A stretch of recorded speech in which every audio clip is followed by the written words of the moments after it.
Ô Josias, aliás, eu queria muito que você comentasse a respeito do papel do ministro da Saúde, Marcelo Queiroga. Ele está lá em Nova York.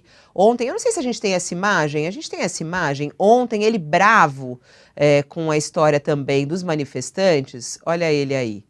Aí ele mostra o dedo do meio para os manifestantes, vai lá olha isso. Esse é o ministro da Saúde. E aí, Josias? Olha, o ministro Marcelo Queiroga, ele tomou posse como quarto ministro da Saúde do Bolsonaro no dia 23 de março. Numa das suas primeiras declarações, ele anunciou, se não me falha a memória, a frase dele foi: vamos deixar de gerar calor e vamos gerar luz. As pessoas ouviram aquilo e falaram, puxa, que bom. Hoje nós... dentro de 2 dias, o ministro vai fazer aniversário de 6 meses no cargo. E ele substituiu o general Eduardo Pazuello. E ele hoje está produzindo mais pus do que luz. Imaginou-se que o Queiroga estivesse sofrendo surtos de pazuelização. Mas o que está acontecendo com ele é algo muito pior.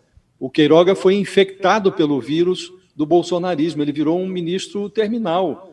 Menos de uma semana depois de se autoconverter em estorvo na vida dos adolescentes que desejam se vacinar, o ministro Queiroga virou coadjuvante do vexame internacional estrelado pelo Bolsonaro. Ele come na calçada a pizza que o diabo amassou e desfila por Nova York do lado do único chefe de Estado do G20 que não tomou vacina contra a Covid, e alguma coisa subiu a cabeça do ministro.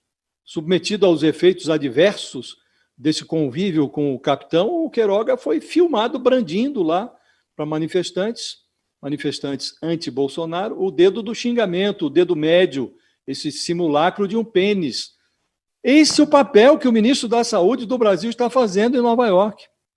Horas antes desse espetáculo deprimente, a Anvisa confirmava no Brasil que a morte de uma adolescente de 16 anos em São Bernardo do Campo, que foi citada pelo ministro Queiroga como uma das motivações para a suspensão da vacinação da rapaziada no Brasil, que essa morte não tem relação com a vacina.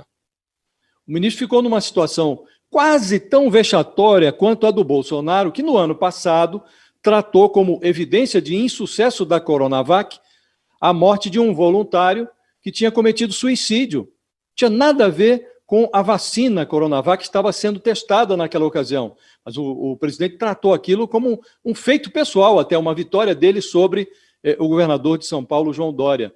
O ministro ficou numa situação muito parecida agora. E o Queiroga manteve o veto à vacinação de adolescentes. Mas ele agora já não atribui esse despautério aos cerca de 1.500 eventos adversos que ele dizia existir em meio a 3,5 milhões de jovens já vacinados. O ministro agora menciona questões de prioridade e de logística.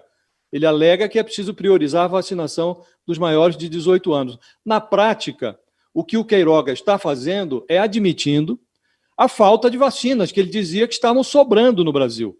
Quer dizer, o ministro é ignorado pela maioria dos governadores dos estados, que mantêm os adolescentes na fila da vacinação. Ele virou agora matéria-prima, novamente, matéria-prima da CPI, que vai reconvocá-lo. Vai lá para o banco da CPI pela 3ª vez. Se o ministro tivesse respeito pelo diploma de médico, ele pediria desculpas ao país, pararia de protagonizar vexames em Nova York e levantaria este veto que ele impôs, um veto inócuo, porque não está sendo respeitado pelos governadores, ainda bem, ele levantaria esse veto que ele impôs à vacinação de adolescentes.